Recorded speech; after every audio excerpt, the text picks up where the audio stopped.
Un complot contre la vie du prophète, sallallahu alayhi wa sallam. Les Mécois suffoquaient d'indignation et étaient assoiffés de vengeance à cause de la terrible humiliation de Badr.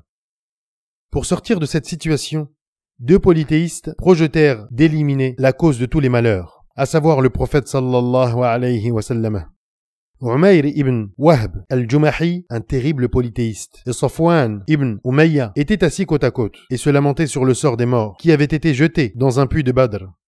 Safwan dit « Par Dieu, la vie n'a plus de goutte après leur trépas ». Umayr, dont le fils Wahb était détenu à Médine, exprima tout à coup le désir fervent de tuer le prophète sallallahu alayhi wa sallam. Mais il dit qu'il avait beaucoup de dettes à régler à une famille, aux besoins de laquelle il devait subvenir. Safwan offrit alors à Umayr d'acquitter sa dette et de prendre en charge sa famille.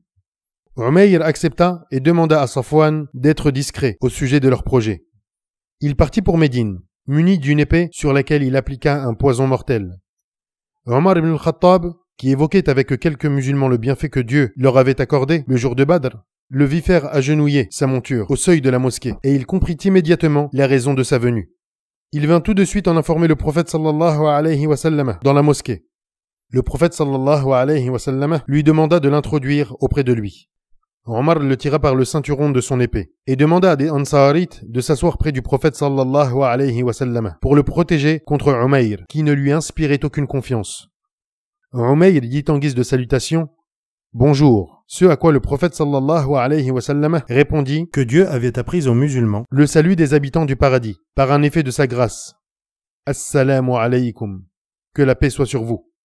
Le prophète sallallahu alayhi wa sallam l'interrogea sur les objectifs de sa visite et Umayr répondit qu'il était venu voir son fils et demanda qu'il soit bien traité.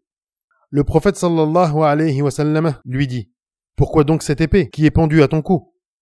Il répondit « Maudites soient ces épées, nous ont-elles été utiles ?»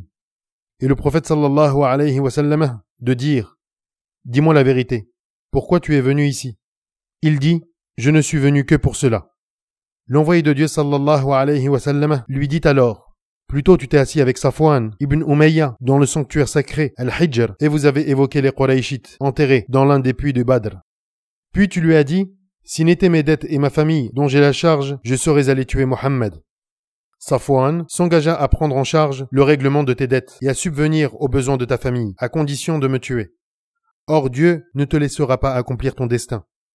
Entendant son récit, Umayr dit « J'atteste que tu es l'envoyé de Dieu.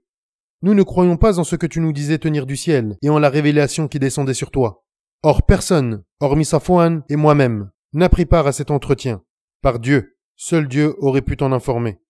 Gloire à Dieu qui m'a guidé vers l'islam. » Il formula après cela l'attestation de vérité. L'envoyé de Dieu sallallahu alayhi wa sallam demanda à ses compagnons d'enseigner à Umayr les principes de l'islam, de lui réciter les versets du Coran et de libérer son fils. Pendant ce temps, Safwan se nourrissait d'illusions quant à la vengeance de leur honneur bafoué, qui ferait du même coup sombrer dans l'oubli le mauvais souvenir de Badr.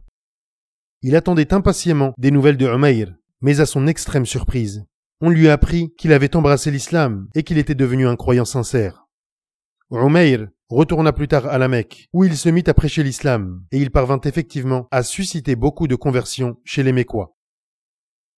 La vidéo est maintenant terminée. Si son contenu vous a plu, je vous invite à vous abonner à ma chaîne et à activer la petite cloche des notifications pour que les nouveautés vous parviennent. Que la paix soit sur vous.